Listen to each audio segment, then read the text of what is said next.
오늘 우리에게 허락된 말씀은 신약성경 요한복음 4장 31절부터 42절까지 말씀입니다.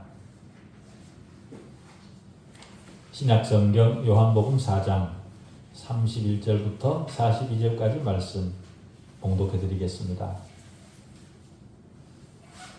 그 사이에 제자들이 청하여 이르되 랍비여 잡수소서. 이르시되 내게는 너희가 알지 못하는 먹을 양식이 있느니라. 제자들이 서로 말하되 누가 잡수실 것을 갖다 드렸는가 하니 예수께서 이르시되 나의 양식은 나를 보내신 이의 뜻을 행하며 그의 일을 온전히 이루는 이것이니라. 너희는 넉 달이 지나야 추수할 때가 이르겠다 하지 아니하느냐. 그러나 나는 너희에게 이르노니 너희 눈을 들어 밭을 보라. 희어져 추수하게 되었도다. 거두는 자가 이미 삭도 받고 영생에 이르는 열매를 모으나니 이는 뿌리는 자와 거두는 자가 함께 즐거워하게 하려 함이라. 그런즉 한 사람이 심고 다른 사람이 거둔다 하는 말이 옳도다. 내가 너희로 노력하지 아니한 것을 거두러 보내었노니 다른 사람들은 노력하고 너희들은 그들이 노력한 것에 참여하였느니라. 여자의 말이 내가 행한 모든 것을 그가 내게 말하였다 증언하므로 그 동네 중에 많은 사마리아인이 예수를 믿는지라. 사마리아인들이 예수께 와서 자기들과 함께 유하시기를 청하니 거기서 이틀을 유하시며 예수의 말씀으로 말미암아 믿는 자가 더욱 많아 그 여자에게 말하되 이제 우리가 믿는 것은 네 말로 인함이 아니니 이는 우리가 친히 듣고 그가 참으로 세상의 구주신 줄 알미라 하였더라. 아멘. 끊임없이 오류에 지배되는 인간의 연약함을 아시는 하나님 아버지, 영원 불변하신 진리 앞에 견고히 서도록 말씀 앞에 다시 불러주셔서 감사합니다. 진리의 판단자가 아니라 진리를 들어야 하는 자로 말씀 앞에 섰으니 우리로 들을 길을 허락해 주십시오. 세계의 조롱거리인 인간이 세계의 지배자인 듯 착각하지 않도록 인간의 현실이 바르게 전달되게 해주십시오. 인간은 스스로 판단하고 스스로 자신의 문제를 해결할 능력이 없는 무능한 존재들입니다. 그 무능함을 가장 정확히 인식하는 말씀 되게 해주십시오. 인간 자신이 진리의 기준인 듯 오판하지 않도록 말씀 앞에 겸손히 순종하게 해주십시오. 철학자들의 무지한 가르침이 마치 진리인 것처럼 맹목적으로 따라가지 않도록 분별력과 명철이 있는 우리일 수 있도록 인도해 주셨기를 소원하올 때에 살아계신 우리 주 예수 그리스도 이름으로 기도하옵나이다. 아멘. 오늘 본문은 주님이 사마리아 여인에게 복음을 전하고 복음을 통해 생명을 얻은 여인에게 참 예배는 어떠해야 되는가를 알려주자 그 여인이 주님의 그리스도 되심을 알아보고 물동이를 두고 마을로 뛰어들어가 마을 사람들에게 주님을 증거합니다. 그 사이에 마을로 양식을 구하러 갔던 제자들이 돌아와서 주님과 대화를 하고 있는 그런 장면이 오늘 본문입니다. 돌아온 제자들은 자신들이 양식을 구해오느라 주님이 시장했을 것으로 판단해서 주님을 걱정합니다. 그래서 랍비여 잡수소서 라고 했던 거죠. 그러자 주님이 이렇게 대답을 하십니다. 내게는 너희가 알지 못하는 양식이 있다. 그렇게 말씀하시면서 제자들의 무지함을 일깨워 주십니다. 그리고 바로 제자들을 가르치시죠. 그 장면이 34절부터 38절까지에 걸쳐서 나타납니다. 제자들이 가르침을 받는 시간에 마을로 달려간 여인으로부터 주님을 소개받은 사람들이 주님을 믿게 되고 주님을 믿게 된 사마리아인들이 주님에게 자신들과 함께 유하시기를 요청하자 주님은 거기에서 이틀을 더 머물면서 복음을 전하셨고 그 결과 사마리아의 회신자들이 더욱 많아졌고 드디어는 믿음을 고백하는 자들까지 생겨났습니다. 오늘 본문의 전체적 내용을 살피면서 확인하게 되었지만 31절부터 38절까지는 삽입구절 같은 그런 형식을 띠고 있습니다. 다시 말해 30절에서 39절로 바로 넘어가도 문맥이 어색해지거나 내용이 바뀌어지는 그런 내용은 별로 없다라는 겁니다. 이 부분은 사마리아 여인이 동네에 들어가서 그리스도를 증언하는 사이에 일어났던 그런 일입니다. 조금 전에 말씀드린 대로 제자들은 먹을 것을 구하러 동네에 갔다가 먹을 것을 구해서 야곱의 우물가로 돌아와 보니 주님께서 사마리아 여인과 이야기하고 있는 그런 모습을 보게 됩니다. 그 일을 이상하게 여겼지만 유대인이신 주님이 사마리아 여인과 대화를 하고 있는 그 모습이 너무도 어색하고 낯설어서 이상했지만 아무도 거기에 대해 질문을 하지 않습니다. 왜냐하면 주님이 그 여인에게 주님 자신을 소개하는 말을 들었기 때문에 감히 질문을 할 생각을 하지 못했던 겁니다. 주님이 그 여인에게 나는 스스로 있는 자이다. 그렇게 자신을 소개했습니다. 우리 성경 26절은 내가 그라 그렇게 번역이 되어 있지만 원어에는 그라는 단어가 없습니다. 주님은 그 여인에게 나는 나다. 나는 스스로 있는 자다. 그렇게 말씀하셨던 겁니다. 그 말을 들은 제자들이 주님에게 어떻게 감히 질문을 할 수 있었겠습니까? 자기들이 선생으로만 알았던 그분이 하나님이란 사실을 인식하면서 그런 인간적 질문을 감히 할 수 없었던 거죠. 나는 나다 라는 말은 주님이 곧 하나님이시라 그렇게 스스로를 나타내는 말씀입니다. 하나님이라는 말은 모든 선의 원천이고 존재하는 모든 것의 창조주이시고 모든 사람의 궁핍에 대한 해답이라 그 말입니다. 모든 사람의 궁핍, 인류의 최대 궁핍이 무엇입니까? 그것은 죄로부터의 구원입니다. 이 죄로부터의 궁핍보다 죄로부터의 구원보다 더 절박한 궁핍은 인간에게 없습니다. 사마리아 여인은 주님과의 대화를 통해 어두운 데서 나와 하나님의 기이한 빛에 들어가게 되었습니다. 하나님의 기이한 빛에 들어가게 된 그 여인은 이제 자신을 변화시킨 복음을 다른 사람들에게도 전해주기 위해 마을 주민들에게로 나아가게 되었습니다. 평소에는 마을 주민들 얼굴을 마주칠까 봐 피해 다녔던 여자인데 이제는 주님의 복음을 듣자 사람이 완전히 달라진 거죠.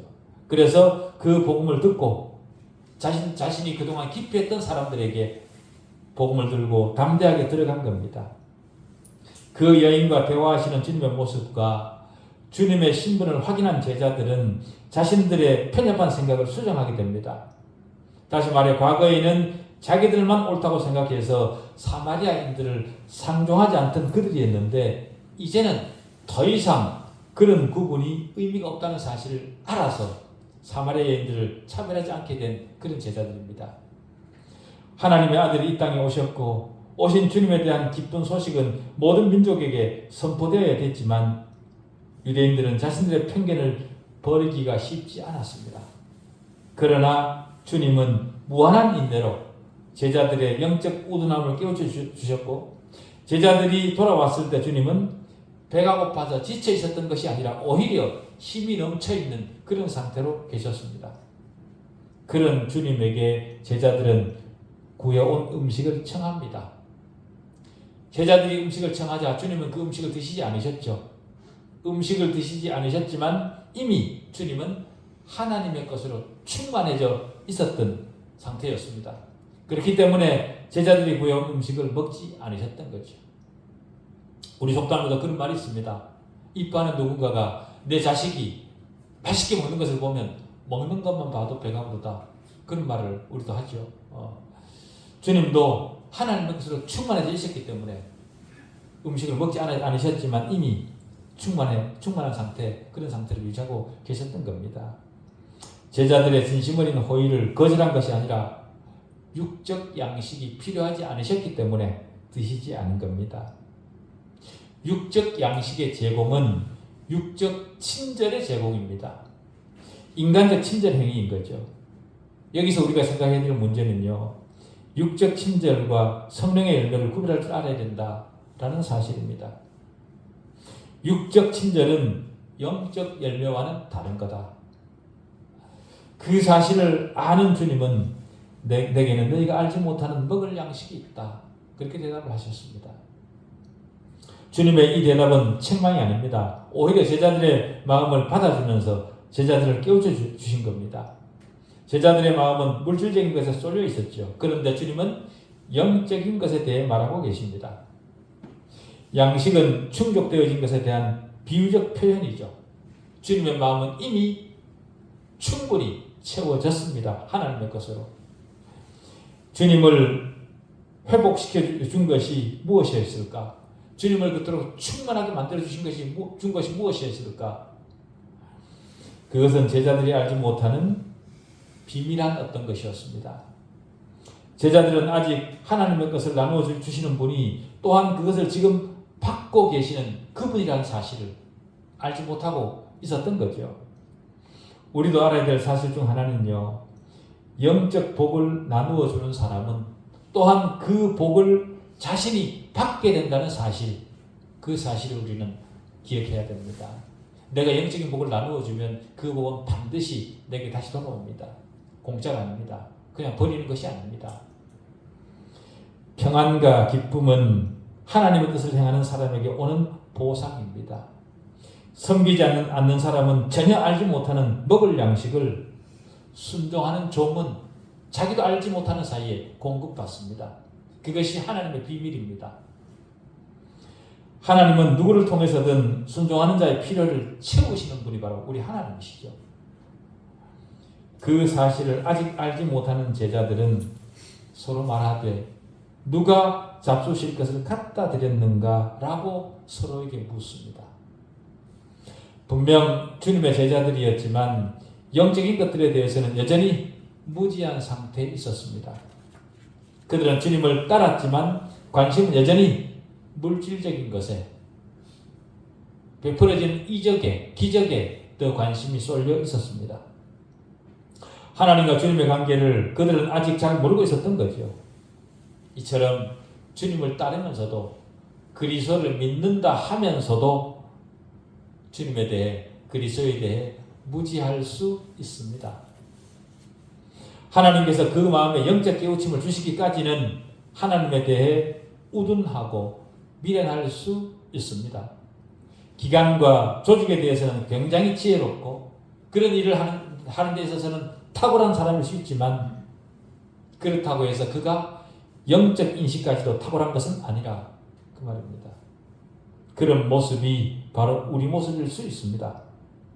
제자들의 영적 우둔함을 보면서 우리는 영적 가르침을 배울 필요가, 깨달아야 될 필요가 있습니다.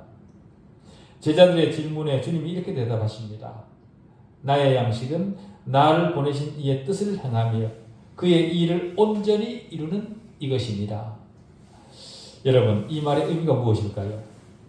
왜 하나님의 뜻을 행하는 일이 하나님의 일을 행하는 그에게 양식이 되는 걸까요? 하나님의 일을 하는 것이 왜 하나님의 일을 하는 그에게 양식이 되는 걸까요? 하나님의 일이. 또 아버지의 일은 무엇입니까? 그리고 주님은 그 일을 어떻게 온전히 이루셨습니까? 주님은 여기서 제자들에게 필요한 교훈을 가르치실 뿐만 아니라 그들의 장래 사역을 준비시키고 계셨습니다. 제자들의 사역의 가장 중요한 기본적 원리는 하나님의 뜻에 전적으로 순종하는 겁니다. 그 순종의 모습을 주님이 친히 본을 보이고 계신 거죠. 주님을 세상에 보내신 하나님의 뜻은 무엇입니까? 주님을 땅에 보내신 하나님의 뜻, 그게 무엇일까요? 그것은 마귀의 손에 사로잡혀 있는 주님의 백성을 구해내고 그들을 죽음으로부터 생명애로 인도하는 바로 그것을 위해 하나님은 주님을 이 땅으로 보내신 겁니다. 그래서 요한복음 6장 38절 39절은 이렇게 진술합니다. 내가 하늘에서 내려온 것은 내 뜻을 행하려 함이 아니요 나를 보내신 이의 뜻을 행하려 함이라. 나를 보내신 이의 뜻은 내게 주신 자 중에 내가 하나도 버리지 아니하고 마지막 날에 다시 살리는 이것이니라. 그렇게 말합니다.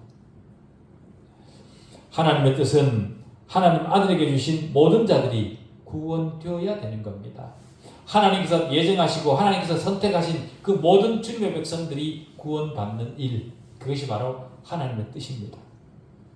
그리고 하나님의 일은 주님에게 주신 모든 자들의 구원에 대한 약속입니다.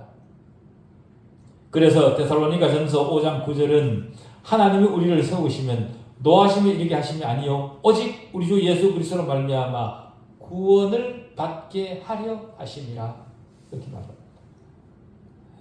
구원에 대한 약속은 특별히 하나님께 속한 일입니다. 데살로니가 후서 2장 13절은 이렇게 얘기를 합니다. 주께서 사랑하신 형제들아, 우리가 항상 너희에게 관하여 마땅히 하나님께 감사할 것은 하나님이 처음부터 너희를 택하사 성령의 거룩하게 하심과 진리를 믿음으로 구원을 받게 하심이니, 이렇게 얘기합니다. 하나님의 이 계획을 따라 실제로 구원을 성취하신 것은 아들 하나님이시고, 하나님께서 택하신 이들을 구원함으로써 아들은 아버지의 일을 온전히 이루게 됩니다. 바로 그 예정이 사마리아 여인과의 대화입니다. 세상으로부터 포기된, 세상으로부터 버림받는, 세상으로부터 무시당하고 있는 그 사마리아인들, 그렇지만 하나님의 뜻에 하나님의 백성으로 선택된 그들을 온전히 구원해내는 것, 그것이 바로 주님이 오신 목적이고 주님의 사역이다. 주님의 오신 목적은 섬김을 받으려 함이 아니라 도리어 섬기는 것이라, 그렇게 얘기했습니다. 바로 그 섬김의 원리를 주님이 이 사마리아 여인을 통해서 친히 보여주고 계시는 겁니다. 자신을 보내신 분의 뜻을 따라 거기에 순종하는 것이 바로 주님의 양식이었고, 우리 또한 그러해야 된다는 것을 말해주고 있습니다. 그러나 자신들에게 맡겨진 일에 최선을 다해 순종하지 못하는 자들에게, 제자들에게 주님은 책망의 말씀을 하시지요. 뭐라고 책망하시냐면, 너희는 넉 달이 지나야 수수할 때가 이르겠다 하지 아니하느냐. 그러나 나는 너희에게 이르노니 너희 눈을 들어 밭을 보라. 희어져 수수하게 되었도다. 그렇게 얘기합니다. 제자들은 사마리아를 복음 전하기 좋은 곳으로 보고 있지 않았던 것 같습니다. 더 많은 씨를 뿌리고 더 많은 인내로 기다려야 될 곳이었음에도 불구하고 제자들은 그러하지 못했던 거죠. 오히려 사마리아 여인이 복음의 감동 뒤에 보여준 그 열심에 오히려 제자들은 부끄러움을 느끼지 않았을까? 자신들이 전도를 해야 될 그 땅이었음에도 불구하고 전도하지 않고 아직 멀었다, 그렇게 생각을 했었는데, 오히려 그 땅에 있는 사마리아 여인이 복음을 듣고 생명이 살아나서 그 복음을 전하는 모습을 보면서 그 제자들이 얼마나 부끄러웠겠나, 그렇게 판단이 됩니다. 여기서 우리는 주님이 사마리아를 통과하셔야만 하는 또 다른 이유를 발견하게 되는 거죠. 즉 제자들에게 전도의 교훈을 더 실제적으로 가르치실 필요가 있었기 때문에 주님은 사마리아를 통과하셔야만 했던 겁니다. 종종 우리는 어떤 사람은 가망이 없는 사람들이라 그렇게 생각을 합니다. 그래서 그들에게 그리스도에 대해 말하는 것은 소용없는 일이라 그렇게 단정을 짓죠. 저 사람들에게 복음을 전하면 뭐해? 듣지도 않을 텐데. 저런 사람들이 복음을 듣겠어? 그렇게 우리는 단정을 하고 지나갑니다. 그러나 우리는 진리의 씨앗이 다른 사람의 속으로 이미 그 사람의 마음에 심어져 있을 수 있다는 사실을 잊어서는 안 됩니다. 우리가 전하는 복음이 그에게 어떤 영향력을 미칠지 모릅니다. 그렇기 때문에 그 모습을 보고 우리가 미리 예단하고 판정하고 단정 지을 일이 아니라 그 말이죠. 때로 우리에게는 전혀 가능하지 않게 보이는 사람이라 할지라도 실제로 복음이 전해지면 가장 잘 귀를 기울여 들을 수도 있습니다. 그래서 주님은 거두는 자가 이미 삭도 받고 영생에 이르는 열매를 모으나니 이는 뿌리는 자와 거두는 자가 함께 즐거워하게 하려 함이라, 그렇게 말씀하십니다. 앞절은 책망의 말씀이었다면 지금 이 말씀은 용기를 주는 말씀이시죠. 실망하지 말아라, 계속해라, 그렇게 말씀하시는 겁니다. 거두는 자가 이미 삭을 받았다라는 것은 전도하는 자에게는 사람이 생각할 수 없는 그 영광에 대한, 영생에 대한 특권이 보상으로 주어졌다는 겁니다. 그 결과는 내가 따져야 될 문제가 아니라는 거죠. 우리는 다만 전하는 것에, 복음을 전하는 것에 우리는 관심을 가져야 됩니다. 복음을 전하는 것을 통해서 얻어지는 그 보상은 영원한 것이고 받는 자에게도 기쁨으로 나타납니다. 그렇기 때문에 그런즉 한 사람이 심고 다른 사람이 거둔다는 말이 옳도다라는 말이 성립이 되는 겁니다. 일찍이 씨 뿌리는 자의 수고가 일견 아무것도 아닌 것처럼 보일 수 있습니다. 저런 행동을 해서 뭐하냐? 노방전도를 하고 이 추운 날 전도 가방을 들고 다니면 뭐하냐? 그런 소리를 들을 수도 있습니다. 그러나 그들의 수고가 싹을 틔우는 겁니다. 복음 전도자들이 씨를 뿌릴 때 그 씨앗이 떨어진 곳은 명백히 가망이 없는 그런 사막 같은 곳입니다. 그러나 이제 의의 태양은 그 씨에게 생명을 불어넣고요. 드디어는 추수할 수 있도록 만듭니다. 누가 그렇게 하십니까? 성령이 그렇게 하시는 거죠. 이전에 이미 누군가가 와서 복음의 씨를 뿌렸었다는 것을 주님은 지금 제자들에게 말을 하고 있습니다. 바로 그 사실이 사도행전 8장에 가면 실제로 기록이 되어 있죠. 빌립이 사마리아에서 전도하는 장면으로 우리는 그것을 증명받습니다.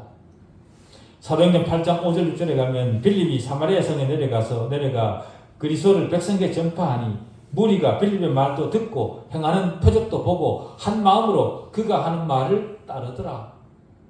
주님이 사마리아에 가시기 전에 빌립이 이미 가서 복음을 뿌렸던 겁니다. 지금 우리가 전도하는 것이 당장 열매 맺지 못할 수도 있습니다. 그러나 부지런히 씨를 뿌린다면 언젠가는 반드시 다른 사람에 의해 거두어질 거다. 그래서 고린도전서 15장 58절은 이렇게 얘기를 합니다. 그러므로 내 사랑하는 형제들아 견실하며 흔들리지 말고 항상 주의 일에 더 힘쓰는 자들이 되라. 이는 너희 수고가 주 안에서 헛되지 않은 줄을 알미라. 그렇게 얘기합니다. 지금은 결과물이 없어서 헛된 것처럼 보이지만 그 행하는 모든 것들을 주님은 보고 계시고 기록하고 계신다. 주님은 계속해서 38절에서 내가 너희로 노력하지 아니한 것을 거두려 보내었노니 다른 사람들은 노력하였고 너희는 그들이 노력한 것에 참여하였느니라 그렇게 말합니다. 주님은 제자들에게 다른 사람들이 자신들보다 앞서 수고한 까닭에 성공을 거둘 수 있었다라는 것을 상기시켜 주고 있는 거죠. 이미 그 전에 빌립이 가서 씨를 뿌린 겁니다. 이것은 씨 뿌리는 자의 용기를 북돋아 준과 동시에 거두는 자를 근심케 하는 그런 말씀입니다. 네가 거둔 것이 네 잘남이 아니라 이미 그 앞에 씨를 뿌린 자가 있었기 때문이니 근신해라. 겸손해라. 주님은 씨가 뿌려지지 않은 곳에 우리를 보내는 것이 아니라 이미 씨가 뿌려진 곳으로 보내신다는 사실을 기억할 필요가 있습니다. 이미 씨가 뿌려진 곳이기 때문에 두려워할 필요 없이 가서 거두기만 하면 됩니다. 다른 사람들이 노력했다 그 말은요, 다른 사람이 기운이 다하도록 수고했다 그 말입니다. 그런 수고를 하는 곳에 반드시 열매가 맺는 거죠. 마틴 루터는 이런 말을 했습니다. 전도는 게으른 자의 소임이 아니다. 그렇게 말을 한 적이 있습니다. 파종하는 시기와 추수하는 시기가 달라서 지금 파종하는 것에 대해 얼마나 추수하게 될지를 모르면서도 추수에 대한 기대감을 가지고 파종하는 것처럼 전도도 그렇게 해야 된다. 뿌리는 것과 거두는 것은 서로 다른 영역입니다. 그렇기 때문에 지금 나에게 맡겨진 지역에서 맡겨진 소임을 따라 영적 분별력을 가지고 최선을 다하는 것으로 만족해야 됩니다. 지금 뿌려진 씨는 언젠가는 다른 누군가에 의해 반드시 추수됩니다. 성령이 하시는 일을 우리는 알 수가 없죠. 이 여인도 동네에 들어가서 자신이 경험한 것을 전했습니다. 여자의 말이 내가 행한 건 모든 것을 그가 내게 말하였다 증언하므로 그 동네 중에 많은 사마리아인이 예수를 믿은지라. 이 여인은 복음에 대해 아직은 초보이고 연약한 상태입니다. 그러니 얼마나 순수하게 자신의 놀란 가슴을 그대로 전했겠습니까? 서툴지만 사실 그대로를 전했을 겁니다. 복음을 변론한 것이 아니라 복음을 증거한 거죠. 자신이 경험한 것을. 변론하는 것에는 힘이 없습니다.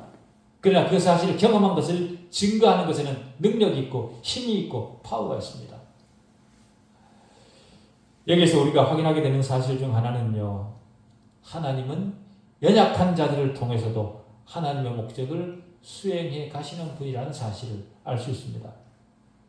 주님은 약한 자를 들어 주님 자신의 강함을 드러내시는 그런 분입니다.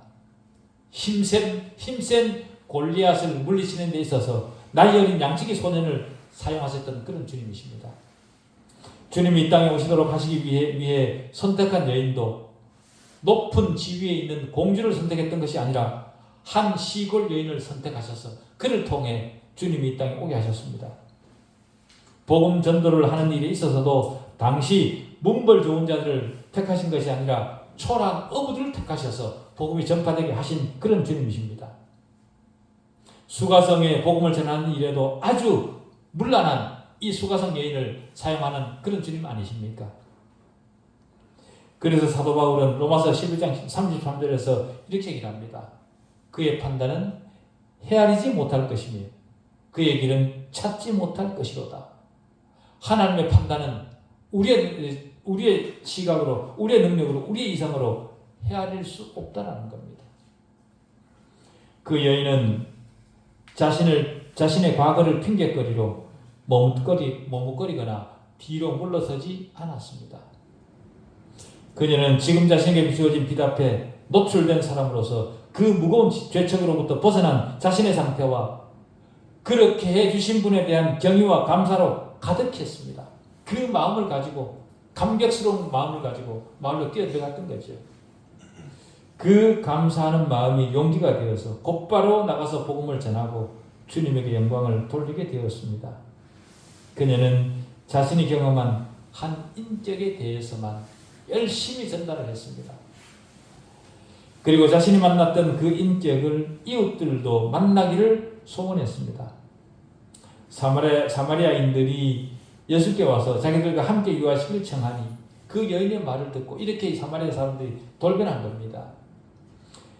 거기서 청하니 거기서 이틀을 유하심에 예수의 말씀으로 말미암아 믿는 자가 더욱 많아 그 여자에게 말하되 이제 우리가 믿는 것은 네 말로 인함이 아니니 이는 우리가 친히 듣고 그가 참으로 세상의 구주인 줄 알미라 하였더라. 약속을 받지 못한 것처럼 그렇게 보이던 사마리아 사람들, 완전히 버림받은 것 같은 그렇게 보이는 그런 사람들, 그들이 가장 절실히 찾던 구주가 그들 앞에 나타났습니다. 그 구주를 이 사람들이 만났습니다. 겉으로 보기에는 은혜 영역에서 가장 멀리 있는 것처럼 보이던 그런 사람들이었지만 그들 안에는 세상이 줄 수 없는 절실한 필요가 있었고 마침내는 주님이 그 절실한 필요를 채우시기 위해 그곳에 가신 겁니다. 가장 비천한 자들 같았던 그들이 주님께 가장 헌신적인 자들로 변하게 되었습니다. 얼마나 놀랍습니까? 그들이 그럴 수 있었던 이유는요, 주님을 개인적으로, 인격적으로 만났기 때문에 그렇습니다. 주님을 인격적으로 만난 경험이 있는 사람은 주님을 향한 뜨거운 마음이 있습니다. 그런 마음을 가진 사람은 자신을 부르는 주님의 은혜를 생각하고 한결같은 자세로 주님을 따라가죠. 자신의 즐거움을 위해서가 아니라 하나님의 뜻을 위해 자신의 삶 전부를 드립니다. 하나님의 뜻이 행해지는 현장을 보면서 가장 큰 만족을 얻는 그런 삶이 되는 거죠. 주님은 앞에서 이미 희어져 수수하게 되었다. 그렇게 말씀하셨습니다. 주님의 이 책망은 지금 우리에게도 하시는 책망이라 저는 그렇게 들립니다. 세상에는 이미 희어져 추수해야 될 그 대상들이 널려있지 않냐. 그런데 너희는 교회 안에서 뭘 하고 있냐. 그렇게 우리에게 하시는 책망으로 들립니다. 그렇기 때문에 이 책망을 들은 우리도 씨를 뿌리는 것에 긴박성을 깨닫고 용기를 내야 되지 않겠나, 그렇게 생각을 합니다. 우리가 씨를 뿌리는 작업이 하찮아 보일 수 있지만 그것은 영생에 이르는 열매를 모으는 가장 위대한 일입니다. 지금 당장은 수확이 보이지 않을 수 있습니다. 그러나 한 사람이 심고 다른 사람이 거둔다, 그렇게 주님이 말씀하셨습니다. 내가 뿌리는 일이 하나님 앞에서 무용한 일이, 쓸데없는 일이 아닙니다.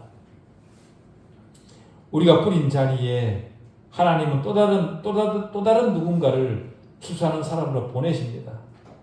당장 눈에 보이는 교회 교인 수를 늘리는 것에 목적이 있는 것이 아니라 주님이 찾고 계시는 영혼을 주님에게 인도하는 일입니다. 그것보다 더 가치 있는 일이 어디 있습니까?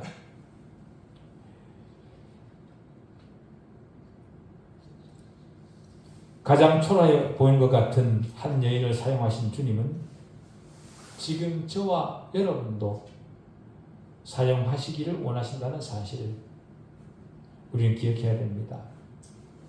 결과는 하나님께 맡기고 하나님의 뜻이 우리에 의해 진행되어짐을 아는 그 자체로 우리는 만족할 일입니다. 영적 농사를 함께 짓도록 부름받은 우리이죠. 한 공동체 안에서 그 거룩한 일에 서로 협력하여 선을 이루는 그런 우리이기를 바랍니다. 기도하시겠습니다.